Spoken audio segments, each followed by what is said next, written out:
Nanlusot sa mga otoridad ang isang parsel na may lamang umanong marijuana matapos itong maharang sa isinagawang joint parcel and mail interdiction operation sa Romblon.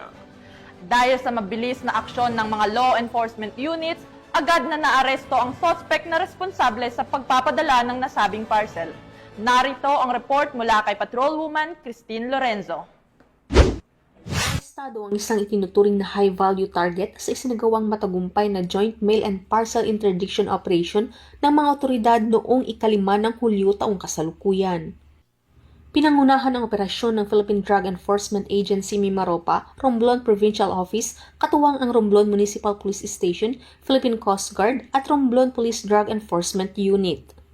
Bandang alas 10 ng umaga, naaresto isang 47 anyos na lalaki at residente ng Barangay Poblacion 3, Romblon, Romblon. Ang pag-aresto ay sinagawa sa Barangay Poblacion 1 sa naturang lugar. Nasamsam mula sa suspect ang humigit kumulang 40 grams ng pinatuyong dahon na hinihilalang ilegal na droga na tinatayang may halagang 12,000 pesos. Inihahanda na ang pagsasampa sa kasong paglabag sa Section 11, Article 2 ng Republic Act 9165 o Comprehensive Dangerous Drugs Act of 2002 laban sa suspect.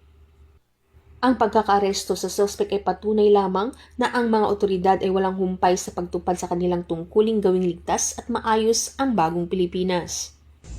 Mula dito sa Calapan City, Oriental Mindoro, ako ang inyong PNN correspondent, Patrolwoman Christine Lorenzo, alagad ng batas, tagataguyod ng Balitang Pulis.